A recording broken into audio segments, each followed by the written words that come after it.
Hello everyone, ప్రస్తుతం మనతో journalist Jagdev ఉన్నారు. వెల్కమ్ చెప్దాం. Hello sir. Hello yes sir, ఇప్పుడు ఢిల్లీలో జరిగిన బాంబ్ బ్లాస్ట్ నిజంగా బాధాకరం అనే చెప్పాలి కదా.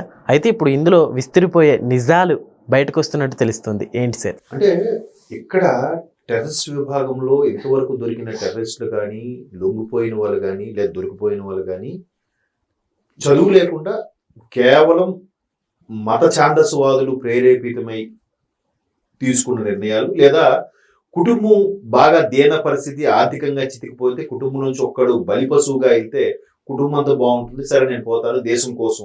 సార్, ఉగ్రవాదులు అంటే చిన్నప్పటి నుంచి అట్లా ట్రైన్ అయ్యి చదువు లేక అట్లా చేస్తారు, అవగాహన లేదా అనుకోవచ్చు. మీరు అన్నట్టు చదువు లేదు, వాడికి సంస్కారం లేదు, విజ్ఞత లేదు, ఏదో వాడి మైండ్ ని ఒక తెల్లకాయతం కాబట్టి తెల్లకాయతం మీద ఆ మత గురువు లేదంటే ఆ ప్రేరేపిత కమాండో ఎవడేది రాస్తే అదే ఫీడ్ అయింది.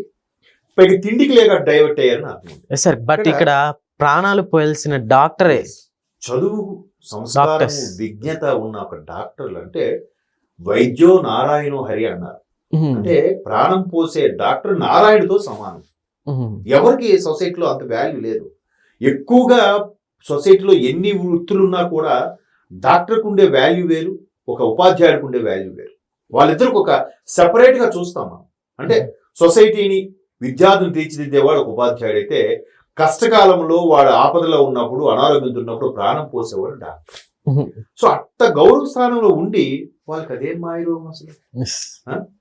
పైపెచ్చు ఆ చదువుకోవడం అనేది సన్మార్గంలో పెట్టకుండా దుర్మార్గంలో పెట్టారు వాళ్ళు. ఎలా పెట్టారు?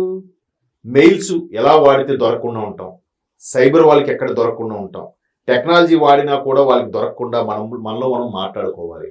అంటే దీనికి ఒక కాన్సెప్ట్, అంటే ఇప్పుడు ఇంతకు ముందు ఉండేది, ఇప్పుడు మళ్ళీ దాన్ని అదే వాళ్ళు వాడారట. డెడ్ డ్రాప్ అనే ఒక కాన్సెప్ట్ వాడారు. డెడ్ డ్రాప్ అంటే ఇప్పుడు ఒక మెయిల్ ఐడి ఉంటుంది, మెయిల్ ఐడి పేరు ఏదో some xyz@gmail.com, yahoo.com, Rediff mail, ఏదో వాళ్ళకి నచ్చిన మెయిల్ వాడుకుంటారు. వాడుకొని దాని తర్వాత ఐడి పాస్వర్డ్ అందరికీ తెలుస్తాయి. తెలిసినప్పుడు ఒక కోడ్ లాంగ్వేజ్ పెట్టుకుంటారు. ఎలాగా? ఫర్ ఎగ్జాంపుల్ ఈ 5 మాట్లాడుకోవాలి కాబట్టి ఈ 5లో ఒకడికి ఒక ఇన్ఫర్మేషన్ వస్తుంది, ఇలా ప్లాన్ చేయాలి. వాడు ఏం చేస్తాడు? ఆ మెయిల్ ఓపెన్ చేసి సెండ్ కొట్టకుండా, జాగ్రత్తగా గమనించండి, సెండ్ కొట్టకుండా జస్ట్ మెయిల్ అంతా టైప్ చేసి సేవ్ చేస్తాడు. సేవ్ చేసిన మెయిల్ ఎందులోకి వెళ్తుంది? డ్రాఫ్ట్స్ లోకి వెళ్తుంది. అంటే మళ్ళీ అది మిస్ అవ్వకుండా మళ్ళీ ఓపెన్ చేసి అప్పుడు అది రీసెండ్ కొట్టుకోవచ్చు. సో అలా డ్రాఫ్ట్స్ లో ఉన్నది మెయిల్ అవతల వాడికి వెళ్ళదు, ఎందులో కూడా కనిపించదు, డ్రాఫ్ట్స్ లో ఉంటుంది. కనిపించదని చెప్తారు, వస్తారు. సో ఆ రోజు కోడ్ లాంగ్వేజ్ ప్రకారం నేను ఫలానా రోజు నీకు కొరియర్ చేస్తాను ఏదో పెట్టుకుంటాడు మెయిల్, అది మాత్రం పంపిస్తాడు మెయిల్. సో ఆ రోజు ఏం చేస్తాడు? పొద్దున్న నుంచి సాయంత్రం 6 లోపు మీరు మొత్తం మెయిల్ చెక్ చేసుకోండి. ఒక్కొక్క 5 స్థానాలు ఉంటారుగా, ఇక్కడ ఒకటి ఓపెన్ చేస్తాడు, చూస్తాడు, ఆ డ్రాఫ్ట్స్ లో ఉంటది, మొత్తం సమాచారం అంతా చదివేస్తాడు, మళ్ళీ సైన్ అవుట్ చేసేస్తాడు. ఇంకో దగ్గర వాడు చూస్తాడు, మాక్సిమం ఆ రోజు సాయంత్రం 6 లోపు లాస్ట్ గా ఎవడు చూశాడో ఆ 6 గంటలకు ఎవడో ఒకటి ఓపెన్ చేసి ఆ డ్రాఫ్ట్ ను కూడా డిలీట్ చేస్తాడు. సో మెయిల్ ఇన్బాక్స్ లో ఉండదు, సెంట్ ఐటమ్ లో ఉండదు, కానీ ఏం మ్యాటర్ ఉండదు, డ్రాఫ్ట్ లో ఉంటుంది. డ్రాఫ్ట్ లో అందరూ చదివేశాక దాన్ని లాస్ట్ గా చదివి వాడు డిలీట్ చేసేస్తాడు. ఇలాంటి టెక్నాలజీ వాడారన్నమాట. సో అంటే అలాంటి టెక్నాలజీ వాడటము, దానిని మన వాళ్ళు ట్రేస్ అవుట్ చేయడం కూడా గొప్ప విషయమే కదా. ఈ 5 మీరు అన్నట్టు డాక్టర్లు, పైగా అందరూ అల్ఫలా యూనివర్సిటీకి చెందిన వాళ్ళు, వీళ్ళందరికి మళ్ళీ మూలస్థానం జమ్మూ కాశ్మీర్కి చెందిన వాళ్ళే. ఏదైతే అక్కడ ఇద్దరు డాక్టర్లు దుర్మార్గులు, డాక్టర్లు అని అనకూడదు, నాకైతే వాళ్ళని డాక్టర్లు సంబోధించాలని నచ్చడం లేదు. ఎందుకంటే ఎంత నీచమైన పనికి ఒడిగట్టిన వాళ్ళకి డాక్టర్లు అనకూడదు, దుర్మార్గులు. అందుకని పెద్ద పదం ఏదంటే అది వాడచ్చు. సో ఇద్దరు ఎప్పుడైతే అక్కడ జమ్మూ కాశ్మీర్లో రెక్కీ నిర్వహించి వాళ్ళ దగ్గర ఒక 3000 కిలోల డిటోనేటర్లు ఇవన్నీ దొరికిపోయాయో, అక్కడ తీగలాగితే డొంకంతా మెల్లగా కలిగి ఈలోకి ఇక్కడ బ్లాస్ట్ చేసుకున్న ఉమర్ నబీర్ ఎవడో ఉన్నాడు, ఈ దుర్మార్గుడు. వీడికి ఏం చేయాలో తోచగా, ఇప్పుడు చదువుకునేది డాక్టర్ వృత్తి, వీడికి చెయ్యి వనకాల్సింది సర్జరీ చేసినప్పుడు కూడా వనకూడదు, వనకుండా తినకుండా కాన్ఫిడెంట్ గా చేయాలి, అప్పుడే ఒక పేషెంట్ బతుకుతాడు. అలా కాకుండా వీడు తప్పుడు పనికి ఎప్పుడే తప్పుడు పనే కదా, మైండ్ లో ఎక్కడో కొడుతుంటది, అంతరాత్మ అనేది ఒకటి చెప్తుంటది. సో అలా చెప్పిందో లేదంటే వాళ్ళు దొరికిపోయారని బైక్ వీడు దొరుకుతుందో అనుకున్నాడో, ఆ కారులో ఆ రోజంతా ఆశాంతం తిరుగుతూ ఉన్నాడు. లాస్ట్ సుమారుగా 3:15 నుంచి 6:20 వరకు అక్కడ ఎర్రకోట ముందు ఎక్కడైతే పార్క్ చేశాడో అక్కడ నుంచి కదలలేదు, బయటికి రాలేదు. అంటే మీలో చివరికి వచ్చేసిందో, లేదా భయపడ్డాడో, లేదా ఎలా స్కిప్ అవుతుందో ఆలోచించాడో, మొత్తానికి సూసైడ్ బాంబ్ లాగా మొత్తానికి ఆ బటన్ నొక్కేసుకున్నాడు, బ్లాస్ట్ అయ్యి. అంటే ఇది ఎంత టెక్నాలజీ వాడుతున్నారు. ఈ డెడ్ డ్రాప్ కాన్సెప్ట్ తీసుకొచ్చి జస్ట్ ఓపెన్ చేసి మెయిల్ అంతా టైప్ చేసి డ్రాఫ్ట్ లో పెడతాడు. అదంతా చదివి మొత్తం అందరూ చదువుకున్నాక ఎవడో లాస్ట్ లో చదివి కూడా డిలీట్ చేసేస్తారు.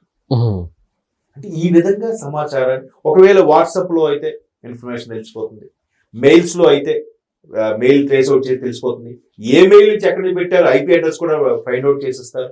ఎంత డ్యూరేషన్ ఈ మధ్యకాలంలో డిపార్ట్మెంట్ ఆఫ్ టెలికాం కానీ అలాగే ట్రాయ్ నిబంధనల ప్రకారం సైబర్ క్రైమ్ వాళ్ళు ఏదడిగినా ఈ ఇంటర్నెట్ అందించే కంపెనీలన్నీ కూడా వాటి సమాచారం ఇవ్వడానికి సిద్ధంగా ఉండాలి. అంటే ఫర్ ఎగ్జాంపుల్ మీరు ఇంటర్నెట్ ఇస్తున్నారు, మీ ఇంటర్నెట్ లో ఎన్ని ఐపీ నెంబర్లు ఉన్నాయి, ఈ ఐపీ నెంబర్లో ఒక్కొక్కరు ఎంతమందికి మీరు కనెక్షన్స్ ఇచ్చారు, వాళ్ళు ఏ సైట్ ఎంతసేపు వాడారనేది కూడా వచ్చేస్తుంది ఇప్పుడు.